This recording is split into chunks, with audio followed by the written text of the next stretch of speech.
गांव के एक कोने में एक छोटी सी कच्ची झोंपड़ी में एक गरीब किसान अपनी बीवी और बेटी के साथ रहता था। किसान का नाम अल्लाह दित्ता था और उसकी बेटी रमशा।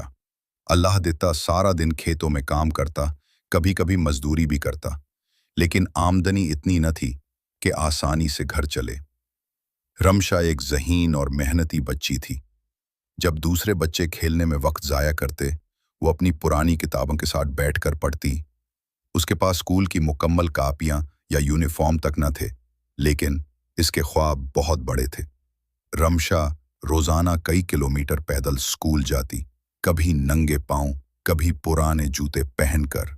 जब क्लास में बच्चे नए बस्ते और किताबें लाते तो रमशा खामोशी से अपनी पुरानी किताबों को संभाल कर पढ़ती रहती। इसकी मेहनत और लगन ने इसके असातिज़ा को भी मुतासिर करती। एक दिन रमशा के बाबा ने रमशा की अम्मी से कहा, अमीन, फसल का हाल अच्छा नहीं, लेकिन एक बात तय है कि मैं रमशा को जरूर पढ़ाऊं। हाँ जी, वो बहुत ज़हीन है।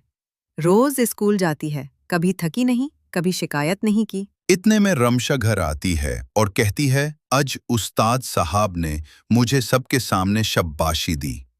अगले दिन पे ने उस्ताद साहब अगर कोई मिसाल चाहिए मेहनत की तो रमशा को देखो, ये बच्ची बगैर वसाइल के भी सबसे आगे है। बाचे गुस्से से देखते होए बोले, इतनी पुरानी किताबें फिर भी हर टेस्ट में अव्वल।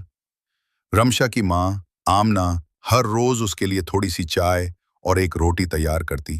कई दिन खुद भूखी रहती, लेकिन बेटी की पढ़ाई में कमी ना आने देती। जब लालटेन के लिए तेल खत्म हो जाता, वो लकड़ी जलाकर रोशनी पैदा करती ताकि रमशा रात को भी पढ़ सके। या अल्लाह, इस बच्ची का ख्वाब पूरा कर दे। हमने उसे सब कुछ नहीं दिया, बस दुआएं दी हैं। जब 10वीं जमात के इम्तिहान करीब आए तो गांव के सब बच्चे घबरा गए, लेकिन रमशा ने अपनी मेहनत तेज कर दी। वो फजर के वक्त उठती, घर का काम करती, पानी भरने जाती और फिर किताबों में गुम हो जाती। गांव के उस्ताद भी उसकी मदद करते। इम्तिहान के दौरान अल्लाह दित्ता ने कई दिन खेत जाना छोड़ दिया, बस दुआ करता रहा। इसने अपनी छोटी सी जमा पूंजी से रमशा के लिए एक नया कलम और एक कॉपी खरीदी। हम गरीब सही, मगर तुम्हारी मेहनत हमें अमीर बनाएगी। अब्बू, मैं वादा करती हूँ, आपका सर फख्र से बुलंद करूंगी। जब मैट्रिक का नतीजा आया तो गांव के लोग हैरान रह गए। रमशा ने जिला भर में पहली पोजीशन हासिल की। गांव में पहली बार किसी बच्ची ने ऐसा कारनामा अंजाम दिया था। लोगों ने खुशी में मिठाइयां बांटे, स्कूल में जश्न मनाया गया और मुख्तलिफ अखबारात ने उसकी तस्वीर शाया की। रमशा को स्कॉलरशिप मिली और अब वो एक डॉक्टर बनने के ख्वाब को पूरा करने के सफ़र पर है।